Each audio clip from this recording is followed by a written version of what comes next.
pambungad na eksena ay nagsisimula sa isang corporate middle manager na nagngangalang Joe na nagising sa loob ng isang parang kulungan. Wala siyang ideya kung nasaan siya at paano siya nakarating doon. Bumangon siya at hinanap ang kanyang telepono sa kanyang mga bulsa, ngunit nawawala ito.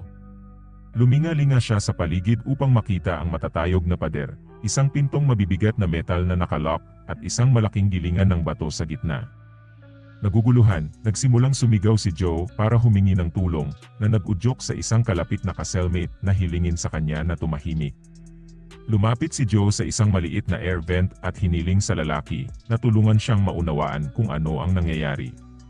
Sinabi sa kanya ng huli na si Joe ay na-12 at sa loob ng ilang araw ay makaramdam siya ng labis na depresyon dahil sa mga side effect. Iminumungkahi din niya na magpahinga si Joe dahil magiging isang mahabang araw para sa kanya ang bukas. Habang sinusubukan ni Joe na ibalot ang kanyang ulo sa bagong katotohanang ito, isa sa mga gwardiya ang naghulog ng ilang pangunahing pagkain at isang bote ng tubig sa isang puwang ng pinto. Nang makita ito, agad na pumunta si Joe dito at nakiusap sa guard na palayain siya. Ipinaliwanag na mayroon siyang buntis na asawang alagaan. Gayunpaman, binaliwala ng guwardiya ang kanyang mga pakiusap at biglang isinara ang slot na nasaktan ang kamay ni Joe. Pagkatapos nito, bumalik si Joe, binalutan ng kurbata ang kanyang kamay at pinagpatuloy ang pagkain ng ibinigay na pagkain. Sa paglaon ng gabi, may lumilitaw na ilaw sa dingding at isang boses ng AI ang sumalubong kay Joe sa isang bagay na tinutukoy bilang Advanced Career Training. Ganap na nalilito sa kasalukuyang sitwasyon, muling gumaling si Joe sa kanyang kalapit na cellmate para sa higit impormasyon. Sa pagkakataong ito, ipinaliwanag ng lalaki na ang malakulong na setting na ito ay bahagi ng Mallard, ang kumpanya kung saan nagtatrabaho si Joe. Ayon sa lalaki, maraming empleyado, tulad ni Joe, ang napunta sa lugar na ito dahil sa kanilang hindi magandang pagganap sa trabaho. Maagang umaga, nakatanggap si Joe ng isa pang round ng pagkain, kasama ang mga tagubilin mula sa guard na itapon ang basura sa butas sa banyo. Makalipas ang ilang sandali, nakagawa si Joe ng nakagugulat na pagtuklas nang mapansin niyang may nakabaon sa lupa, isang bungo ng tao. Naalarma, nagmadali siyang pumunta sa vent at nagtanong tungkol sa anumang pagkamatay na nangyayari sa lugar na ito. Pagkatapos ay kinumpirma ng cellmate na maraming ang empleyado ang namatay habang nagtatrabaho rito. Nagtataka si Joe kung paano maaaring gumana ang anumang kumpanya sa ganoong paraan.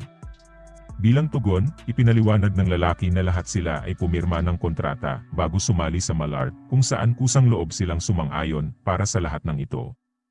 Hindi sila kailanman nagsabi ng anumang bagay dahil walang sinuman ang may oras na basahin ang lahat ng mga itinatadhana na binanggit sa kontrata. Di nagtagal, ang boses ng AI ay tumugon kay Joe, nagtuturo sa kanya tungkol sa kanyang bagong trabaho. Sinasabi ng boses na si Joe ay magtatrabaho mula 6 am hanggang 1:00 PM at ang kanyang trabaho ay nagsasangkot ng pagtulak sa stone mill bawat revolusyon ay makakakuha siya ng 1 puntos. Dapat siyang makamit ang pang-araw-araw na kwota na 50 revolusyon kung hindi siya ay mapaparusahan. Higit pa rito, ang empleyadong may pinakamababang punto ay wawakasan, hindi alintana kung maabot nila ang kanilang kwota. Si Joe ay desperadong nagsusumamo sa boses ng AI na hayaan siyang umuwi, ngunit sinabi sa kanya ng kasama sa selda na ito ay walang silbi dahil itatago sila ng kumpanya hanggat kailangan nila. Nang walang alternatibo, sinimulan ni Joe ang kanyang matrabahong trabaho. Hindi madaling i-secure ang mga revolusyon dahil nangangailangan ito ng maraming lakas. Gayunpaman, inialay ni Joe ang kanyang sukdulang pagsisikap at nakakagawa ng 100 revolusyon sa pagtatapos ng araw. Sa pagod, natutulog siya, nagising lamang sa paghihinagpis ng isang kapwa-empleyado na papatayin. Kinaumagahan, nag-aalmusal si Joe habang nakikipag-usap sa kalapit na cellmate. Nagtataka siya kung ano ang silbi ng kwota dahil tinatanggal ang mga empleyado kahit na maabot nila ang kanilang target. Sumagot ang kapitbahay na hindi sapat na mabuti para kay Mallard. Habang nag-uusap sila, nalaman ng kapitbahay na gumawa si Joe ng 100 revolution kahapon at pinapayuhan niya siya na huwag ipilit ang sarili o kung hindi ay aasahan ni Mallard ang higit pa. Gayunpaman, naniniwala si Joe na ang pagsusumikap ay ang kanyang tiket tungo sa kalayaan at pagbabalik sa kanyang buntis na asawa. Nang maglaon, habang nagtatrabaho, naalala ni Joe ang araw nang ipinakita niya sa kanyang asawang si Kate, ang kanilang bagong bahay. Siya ay nag-aalala dahil ito ay isang mamahaling lugar na ibinigay sa kanya ng kanyang kumpanya, ngunit kahit papaano ay inaliw siya nito. Kinabukasan, pinaalalahanan siya ni Kate tungkol sa appointment ng doktor at hiniling sa kanya na magpahinga ng isang araw, ngunit nag-alinlangan si Joe na nagdulot ng kanyang pagkabalisa. Hindi siya nasisiyahan sa pag-prioritize niya ng trabaho kaysa pamilya. Kapag tumunog ang alarma, sumilip si Joe sa kasalukuyan at napagtanto na nakagawa na siya ng 150 revolution. Pagkatapos ng kanyang shift sa trabaho, ipinatawag ng isang gwardiya si Joe sa pinto at inutusan siyang maghubad ng kanyang sarili. Sa pag-aakalang malapit na siyang maalis, itinuro ni Joe ang kanyang nakamit na 150 revolusyon, ngunit hindi nakinig ang bantay. Bumukas ang pinto, at sinamahan si Joe sa isang madilim na lugar kung saan binuhusan siya ng tubig. Sa kanyang kaginhawahan, ang hindi inaasahang pagsubok na ito ay isang paliguan lamang. Lumipas ang mga araw, at si Joe ay patuloy na nagsusumikap ng mas mahirap sa ilalim ng walang tigil na araw. Ang mainit na init ay nagiging dahilan upang siya ay uminom ng mas maraming tubig dahil kung saan binubuhos niya ang kanyang bote. Desperado, sinubukan niyang senyasan ang bantay para sa karagdagang tubig, ngunit ipinaalam sa kanya ng kanyang kapitbahay na binibigyan lang nila sila ng sapat na pagkain at tubig upang mapanatili silang buhay. Ang kapitbahay ay nagbibigay din sa kanya ng ideya para mapawi ang kanyang uhaw. Kailangan niyang umihi sa mga bote, salain ang mga ito gamit ang mga insole ng kanyang sapatos, at itago ito sa likod ng haligi bilang stock. Gayunpaman, naiinis si Joe at tumanggi na gawin ito. Patuloy siyang nagtatrabaho sa kabila ng kanyang pagod, si Kate lang ang iniisip sa proseso. Ikinuwento niya kung paano siya ay nag-aalala tungkol sa mga bayarin sa medical at kung paano niya tiniyak sa kanya na magsisikap siya. Pagdating ng araw, aabutan siya ng pagod, at ang boses ng AI ay nag-aalok ng pagbati para sa kanyang kahangahangang tagumpay, na nagpapakita na nakamit niya ang 370 revolusyon. Habang nagpapahinga, nakita ni Joe ang pangalang Alex na inukit sa ilalim ng kahoy na hawakan at nagtanong tungkol dito sa kanyang kapitbahay. Ibinunyag ng huli na si Alex lang ang taong nakaalis sa lugar na ito. Sa sandaling iyon, ginagantimpalaan ni Mullard si Joe ng isang nakaukit na panulat para sa kanyang araw na trabaho. Gayunpaman, dahil wala itong silbi sa kanya, nagalit siya at nagbubuga ng galit. Kinabukasan, sa pagsisimula ng trabaho, napansin ni Joe na ang kanyang pang-araw-araw na kwota ay nadagdagan sa 370 revolusyon. Sinasabi niya na hindi niya maabot ang target na ito, ipinapakita ang kanyang mga nasugatang kamay bilang ebidensya. Gayunpaman, ang boses ng AI ay iginiit na ang mga tao ay mas may kakayahan kaysa sa inaakala nila. Kasunod nito, nagsimulang magtrabaho lang si Joe upang matuklasan na hindi ito nagbibigay sa kanya ng punto sa kabila ng pagkumpleto ng isang revolusyon. Sa halip, ma-mark ang kanyang orasan. Kapag tinanong, nilinaw ng kapitbahay na si Joe ay pinarusahan at dapat na ngayong makamit ang 2 revolusyon upang makakuha ng puntos. Ibig sabihin, ang kanyang bagong kwota ay 740. Nang walang pagpipilian, sinimulan ni Joe ang kanyang paggawa. Pinipilit niya ang kanyang sarili sa mga limitasyon, ngunit sa kalaunan ay dinaig siya ng pagod at siya ay sumuko. Sa pagtatapos ng araw, ipinapaalam sa kanya ng boses ng AI na nabigo siyang maabot ang kanyang kwota at naniniwala na maaaring kailangan niya ng bagong motibasyon. Pagkatapos, lumalabas ang profile ni Kate sa screen at nagbabanta ang boses ng AI na dadalhin din siya sa lugar na ito. Ikinagulat nito si Joe, kaya't nagmadali siyang nangako na matutugunan niya ang kanyang target bukas. Nag-aalok sa kanya ang AI ng pagkakataong patunayan ang kanyang pangako. Sa susunod na araw, tinakpan ni Joe ang hawakan ng gilingan ng kanyang Amerikana upang mabawasan ang pilay sa kanyang nasugatan kamay. Pagkatapos ay inilagay niya ang lahat ng kanyang lakas upang matiyak ang mga revolusyon. Sa isang punto, ang kanyang pagkahapo ay humahantong sa mga guni-guni, kung saan nakikita niya ang isang mapanuksong bersyon ng kanyang sarili na kinukutya ang kanyang pananampalataya sa Mullard. Gayunpaman, nagawang baliwalain ni Joe ang mga distractions na ito, at nagpatuloy sa kanyang trabaho. Naabot ang kwota ilang sandali bago umabot ang orasan ng 1-0. Sa wakas ay inalis na ang parusa sa kanyang record, at natulog si Joe sa tabi ng gilingan. Sa madaling araw, ginigising siya ng boses ng AI na nagpapakita sa kanya ng maikling video ng kanyang asawa sa ospital kasama ang kanilang bagong panganak na anak. Nalulula sa bugso ng damdamin, umiiyak si Joe na pagtantong naging ama na siya, ngunit wala na siya roon. Sa paglaon, lumapit siya sa air vent at humiling sa kapitbahay tungkol sa mga detalye kung paano nakalabas si Alex sa impyernong ito. Ang kapitbahay ay nag-aalangan sa una, ngunit kapag nabalitaan niya ang tungkol sa bagong silang nasanggol ni Joe, isinalaysay niya ito sa sarili niyang kwento ng buhay at nagpasya na tulungan siya. Pagkatapos ay sinabihan niya si Joe na tingnan ang lugar sa likod ng isang haligi kung saan hindi maabot ng CCTV camera. Kasunod ng kanyang instruksyon, sinuri ni Joe ang pader para lang matuklasan ang isang pabilog na lugar. Nang mapagtanto na ito ay isang mahinang lugar, kinuha niya ang kanyang nakaukit na panulat at sinimulang hukayin ang dingding. Lumipas ang mga araw at ginugugol ni Joe ang kanyang libreng oras sa paghukay ng butas sa dingding. Sa bandang huli, ginagawa niya itong sapat na malaki para sa kanya gumapang.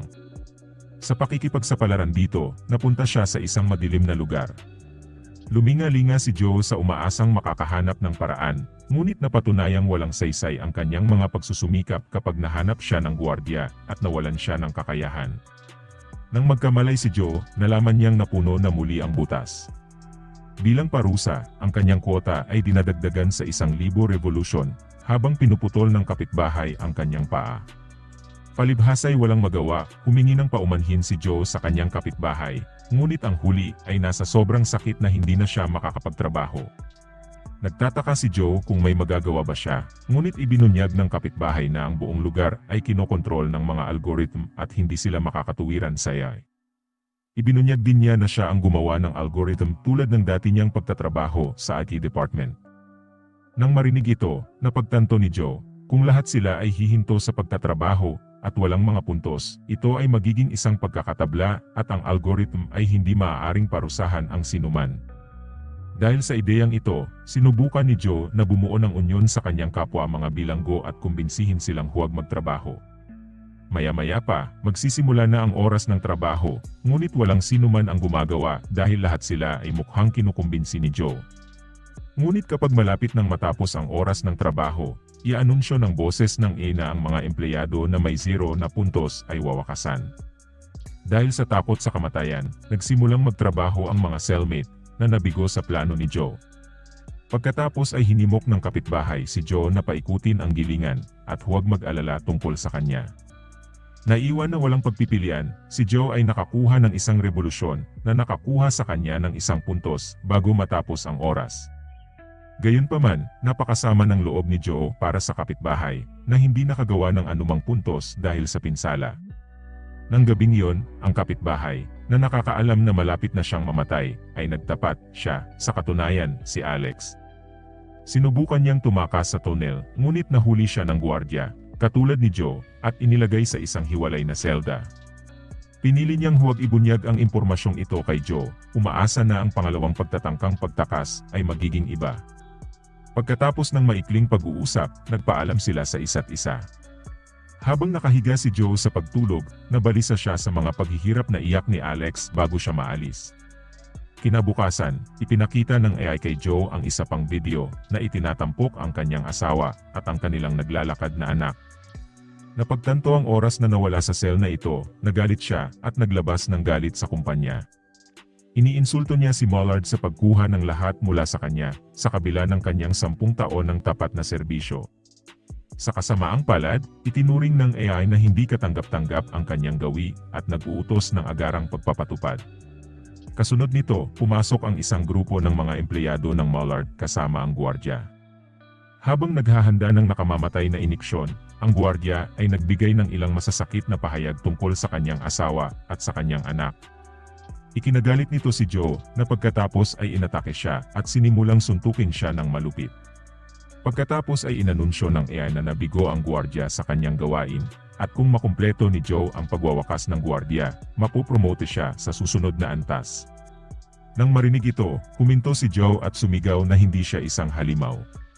Sinasabi rin niya na hindi niya hahayaang gawin siyang halimaw ng kumpanya, kaya huminto siya. Sa sandaling iyon, nagkamalay si Joe at nabigla nang makitang bumalik siya sa kanyang opisina. Lumalabas na advanced virtual simulation lang ito, na may mga empleyadong nakakonekta sa isang machine sa pamamagitan ng mga device na naka-head mount.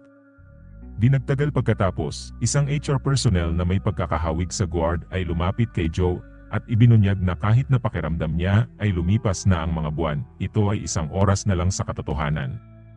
Nangangahulugan ito na ang anak ni Joe ay hindi pa ipinapanganak at lahat ay ganoon na. Ibinunyag pa ng lalaki na ang kawalan ng kakayahan ni Joe na makakuha ng promosyon ay hindi dahil sa kakulangan ng kakayahan, ngunit dahil hindi siya sapat na hinamon na gumawa ng mas mahusay.